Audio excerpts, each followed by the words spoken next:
di dalam hadis Rasulullah sallallahu alaihi wasallam menyatakan sallu kama raaitumuni usalli. Rawahul Bukhari. Nabi menyatakan salatlah kalian sebagaimana kalian melihat aku salat. Nah, tentunya salat yang seperti salatnya Nabi ini adalah salat yang diterima oleh Allah Subhanahu wa taala. Yang mana kita diperintahkan oleh Allah untuk mendirikan salat, melaksanakan salat 5 waktu. Tentunya salat 5 waktu yang harus kita jalankan hadirin harus sesuai dengan apa yang diajarkan Nabi Muhammad. Enggak boleh salatnya kita beda sama salatnya Rasulullah. Maka di sini gimana sih salatnya Nabi? Tentunya Bapak, Ibu sekalian, kita enggak hidup di zaman Rasulullah. Nabi menyatakan salatlah kalian sebagaimana kalian melihat aku salat. Ini ada beberapa makna yang harus kita ambil dan bisa kita petik hadirin. Artinya Nabi tidak menyatakan dalam hadis sallu kama salati, salatlah sebagaimana salatku, enggak. Ya. Terus terang kalau kita pengen salat seperti salatnya Nabi Pak, enggak bakal sanggup kita. Kekhusyuannya 100%. Kita kadang baru takbiratul ihram udah ingat macam-macam. Makanya di situ Rasulullah tahu keadaan umat. Nabi Muhammad tahu kadar kita hadirin, sehingga Nabi katakan salatlah kalian sebagaimana kalian lihat aku salat.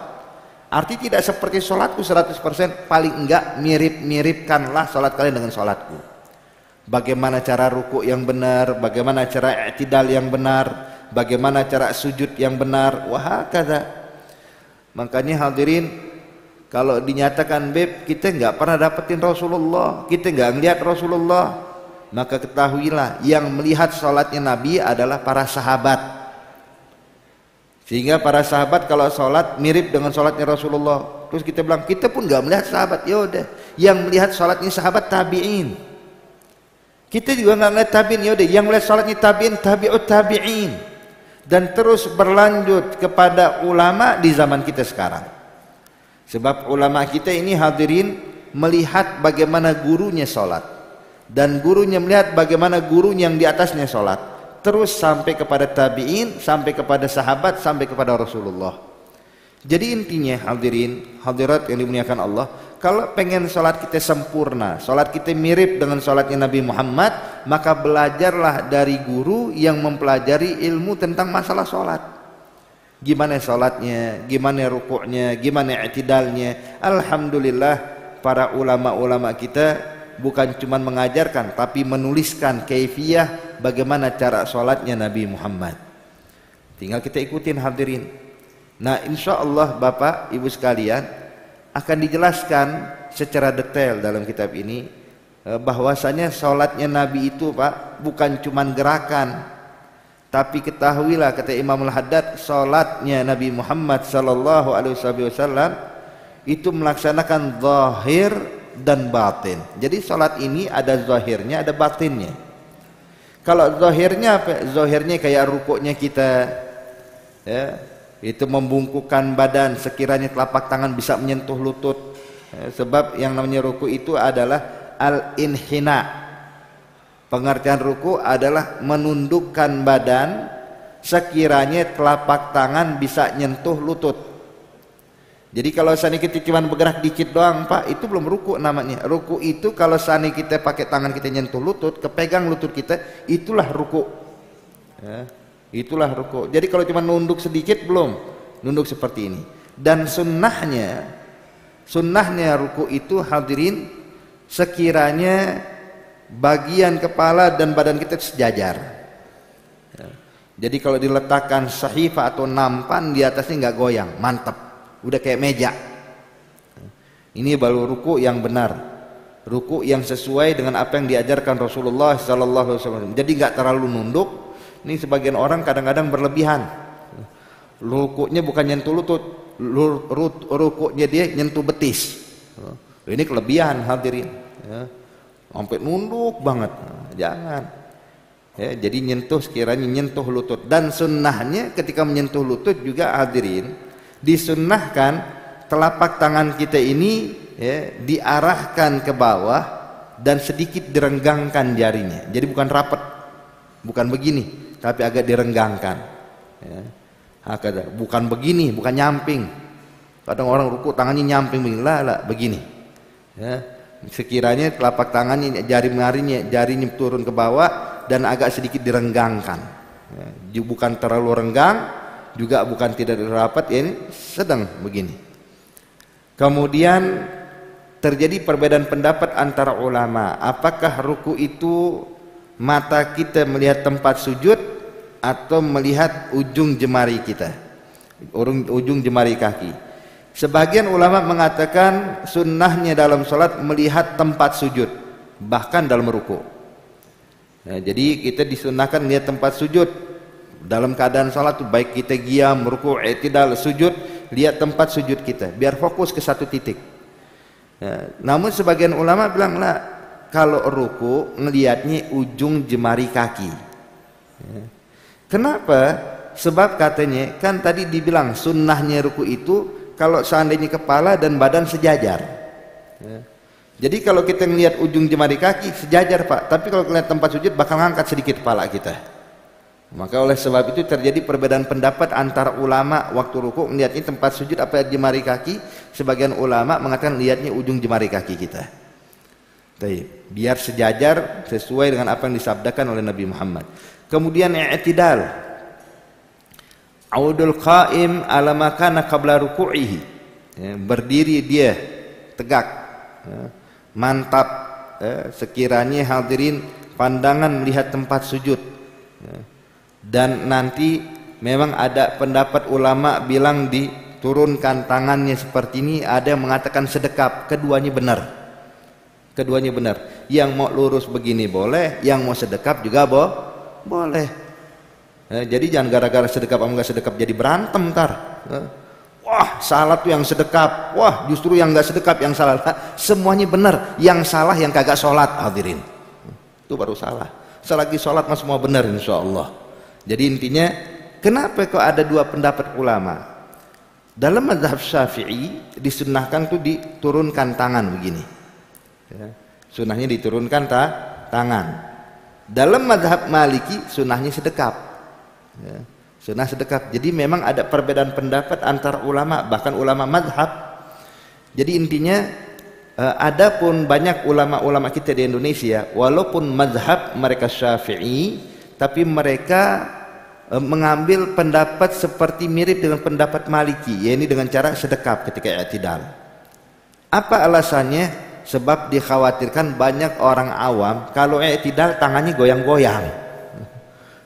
Dari ruku sami Allahu liman hamidah, goyang-goyang tangannya. Ini goyang-goyang tangan 3 kali gerakan batal hadirin. Ya.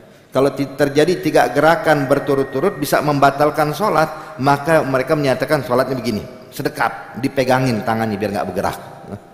Kemudian yang berikutnya, ya, kaki ketika sholat hadirin, ini juga perlu kita jelaskan.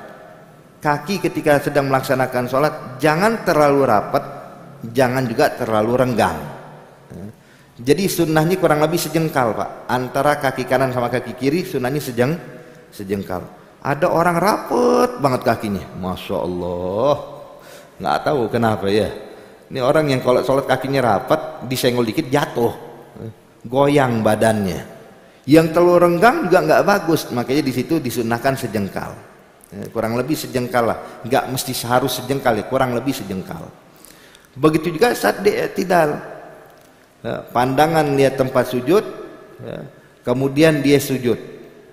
Nah sujud adalah al-khudu', ya, merendah di hadapan Allah Subhanahu wa taala dengan cara menempelkan dahinya ke tanah atau ke tempat sholatnya. Nah di sini Bapak Ibu sekalian, ada 7 anggota sujud yang harus ditempelkan ke tempat sholat. Sebagaimana Nabi menyatakan, umirtu an asjuda ala sab'ati a'zam alal jabha fa asyara ila anfih wala kafain wa ala rukbatin wa ala butun asabi rijlain. Nabi bilang, saya diperintahkan oleh Allah sujud menggunakan 7 tulang, 7 anggota tubuh, kata Rasulullah. Yang pertama alal jabha, kening, tapi Nabi memberikan isyarat ke hidung. Kalau kening kita tahu ini kening, ini hidung. Tapi Nabi waktu bilang yang pertama kening, tapi isyarat Nabi ke hidung begini. Ya. Kemudian kedua telapak tangan, kemudian dua lutut, kemudian perut, jemari kaki. Taib, kita bahas sedikit tentang masalah ini hadirin. Dalam mazhab Syafi'i disunnahkan menempelkan hidung di dalam sujud. Sebab Nabi kan bilang yang diperintahkan itu adalah kening ditempelkan, cuman isyarat hidung menunjukkan bahwa ini perkara sunnah. Jadi nempelin hidung di dalam sujud hukumnya sunnah hadirin. Tapi kalau cuman dahinya doang nempel cukup, tapi sunnah ditempelkan dengan hidungnya juga. Ini mazhab Syafi'i. Adapun mazhab Maliki menyatakan menempelkan hidung hukumnya wajib. Menempelkan hidung hukumnya wajib. Kenapa wajib? Sebab isyarat lebih kuat dibandingkan alamiah. Kalau kita belajar bahasa Arab hadirin, ma'rifah itu macam-macam. Jadi kalimat dalam bahasa Arab ada ma'rifah, ada nakirah. Ya. Ma'rifah itu nama yang dituju, sudah diketahui apa yang dimaksud. Ya, seperti contoh satu orang bernama Zaid. Telah datang Zaid, kita langsung kebayang Zaidun datang ke masjid. Udah kebayang dalam pikiran kita. Atau yang berikutnya isyarat. Ya, kalau nama itu alamiah namanya. Yang kedua isyarat, telah datang dia, ditunjuk dia udah datang. Maka isyarat ini Pak, kata mazhab Maliki dan juga ahli lugah mengatakan lebih kuat dibandingkan alamiah. Maka ketika Nabi bilang saya diperintahkan sujud menggunakan dahi, cuman isyaratnya ke hidung, berarti hidung wajib katanya. Sebab hidung lebih kuat dibandingkan isyarat, lebih kuat dibandingkan alamiah. Dahi nama, ya, tapi hidung isyarat. Ya. Maka di sini dalam mazhab Maliki menempelkan hidung hukumnya wajib. Untungnya Bapak di Indonesia mayoritas mazhab kita Syafi'i. Loh kenapa Beb? Sebab banyak orang Indonesia hidungnya nggak mancung. Nempelin hidung susah hadirin. Kalau di Arab nempelin hidung mah gampang, asal nempel kena dahi kena hidung pasti. Kalau kita kan maksa dikit ya. Ala kulli hal. Jadi ini khilaf pendapat antar ulama biar kita paham bahwasanya di sini ada beberapa pendapat antar ulama. Kemudian kedua telapak tangan. Yang dimaksud dengan kedua telapak tangan bukan semua telapak tangan harus nempel, enggak. Sunnahnya begitu. Tapi kalau seandainya setiap telapak tangan ada bagian yang ditempelkan, contoh dia sholat cuman jemarinya doang ditempelin hadirin begini, ya ditempelkan jemarinya, ya, telapak tangan gak ditempelin, diangkat begini, gimana hukumnya? Boleh aja, sah selagi nggak niat bercanda. Kalau niatnya bercanda haram, batal sholatnya. Tapi mungkin kalau tangannya lagi ada luka, ya, tangannya lagi ada sesuatu sehingga menempelkan begini aja, maka sholatnya tetap sah hadirin. Namun sunnahnya adalah menempelkan semua telapak tangan, menempelkan semua telapak tangan, sunnahnya begitu. Dan sedikit hadirin agak direnggangkan, semuanya dihadapkan ke arah kiblat, begini, jadi dihadapkan ke arah kiblat, bukan dibikin belok begini, bukan dibikin seperti ini, tapi dihadapkan lurus ke arah kiblat. Agak-agak dirapatkan dia, kalau sujud agak dirapatkan begini. Ya, cuman nggak dirapatkan dipaksa, tapi seperti ini. Kemudian seberikutnya rukbatain, kedua lutut ditempelkan. Dan yang terakhir yang keenam dan ketujuh adalah butun asabi'ir rijlain. Nah ini banyak yang luput nih dari kita. Itu butun asabi'ir rijlain adalah perut jemari kaki. Jadi yang ditempelkan itu Bapak Ibu sekalian perut jemari kaki. Maksudnya gimana? Ini ibarat kaki nih ya, ini jarinya nih, jari kaki. Nah perut jemari kaki itu Pak adalah sesuatu kalau kita berdiri tegak, kalau kita lagi berdiri yang tidak terlihat dari samping, tidak terlihat dari atas, itu adalah perut jemari kaki. Atau yang menempel bumi, kalau kita berdiri yang menempel itulah perut jemari kaki. Nah itu yang mesti ditempelkan ketika sujud. Jadi bukan begini sujud ujungnya, enggak, tapi agak sedikit bengkokkan gitu ya. Jadi perut jemari kaki bukan ujung jari kaki, Bahkan kadang kita dapetin ada orang sujud ngangkat kaki. Ada. Jadi kenapa ya? Berarti belum tahu, dia belum paham. Ada orang cuma nempel beginilah, sunnahnya agak ditekan dikit, sekiranya bagian dari perut jemari kakinya ada yang menempel ke bumi. Jadi ini adalah cara sujud yang dibenarkan di dalam Islam sesuai ajaran Nabi Muhammad. Taib. Kemudian duduk di antara dua sujud. Duduk di antara dua sujud hadirin, ya, yaitu dengan cara duduk iftiras. Nah, di sini perlu kita pahami Bapak Ibu sekalian. Duduk di dalam sholat ada dua macam duduk yang disunnahkan. Memang cara duduk banyak nih, kayak yang hadir saat ini. Duduknya bersila, ada yang sedang melonjor, ada yang sedang itu nggak jadi masalah hadirin. Ini memang cara duduk manusia. Namun cara duduk ketika mendirikan sholat yang disunnahkan ada dua macam. Ini kalau nggak ada uzur, ya, ada dua. Apa itu? Yang pertama iftiras, yang kedua duduk tawarruk. Duduk iftiras itu mungkin sering kita kenal duduk tahiyat pertama, mungkin biar gampangnya ya. Tawarruk itu duduk tahiyat akhir. Apa sih duduk iftiras? Duduk iftiras itu hadirin adalah menjadikan telapak kaki kiri sebagai bantalan untuk diduduki oleh dia. Ya kan, kita kalau duduk tahiyat pertama, telapak kaki kita dudukin ya. Kita jadikan iftiras itu kayak kasur. Ya. Jadi kita dudukin telapak kaki kita ini, kita tempelkan dengan pinggul kita. Hadza iftiras. Sedangkan tawarruk menempelkan paha dan pinggul kiri kita ke tanah, ya, dan memasukkan telapak kaki kita di bawah kaki kanan kita. Begitu. Itu namanya duduk tawarruk. Nah, kapan disunahkan iftiras dan kapan disunahkan tawarruk? Disunahkan duduk iftiras di setiap duduk yang setelahnya ada gerakan. Setelah duduk pasti ada gerakan. Contoh tahiyat pertama, habisnya ada berdiri nggak? Ada berdiri, maka duduknya iftiras. Duduk di antara dua sujud, habisnya ada gerakan lagi nggak? Ada, sujud lagi beb. Berarti duduk iftiras. Sedangkan duduk tawarruk disunnahkan setiap duduk yang setelahnya salam. Ya, makanya tahiyat akhir duduknya tawarruk. Kenapa? Sebab habis ini nggak gerak, salam. Assalamualaikum warahmatullah. Assalamualaikum warahmatullah. Jelas ya. Jadi duduk iftiras, duduk yang disunnahkan setelahnya ada gerakan. Duduk tawarruk adalah duduk yang disunnahkan kalau setelahnya salam. Kira-kira jelas sampai sini?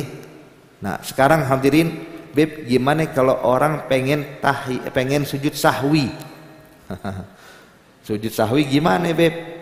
Kan sujud sahwi itu kan di akhir tahiyat. Lepas tahiyat akhir dia sujud sahwi baru salam. Iya kan? Nah, sekarang tahiyat akhirnya iftiras apa tawarruk kalau orang mau sujud sahwi? Nah, saya mau tanya nih, mau tes dulu nih. Ini kalau lagi tahiyat akhir cuman mau sujud sahwi, Pak. Kira-kira duduknya iftiras apa tawarruk? Iftiras. Iftiras. Kenapa? Kan tahiyat akhir, beb. Jadi bukan karena tahiyat akhirnya, bukan karena tahiyat pertamanya, Pak. Tapi lihat abis duduk ini ada gerakan lagi nggak? Oh, ada sujud sahwi. Maka sunnahnya duduk iftiras. Sujud sahwi pertama, duduk di antara dua sujud sahwi, iftiras lagi. Sujud kedua, kemudian abis sujud kedua dari sujud sahwi, bangun mau salam nih, duduknya baru tawarruk. Jadi pokoknya duduk yang setelahnya gerakan sunnahnya iftiras, duduk yang setelahnya salam maka sunnahnya duduk tawarruk. Jadi bukan karena tahiyat pertama, juga bukan karena tahiyat akhir. Ini kalau dalam keadaan normal ya. Tapi kalau sakit ya jangan dipaksain. Rematik suruh iftiras, nggak bisa bangun nanti ya. Beb, saya lagi sakit, gimana? Saya sholat ngelonjor boleh ya. Saya bersila baru bisa, nggak apa-apa kalau lagi ada uzur. Cuman kalau lagi nggak ada uzur, lakukan dua sunnah tadi. Kalau nggak iftiras maka tawar.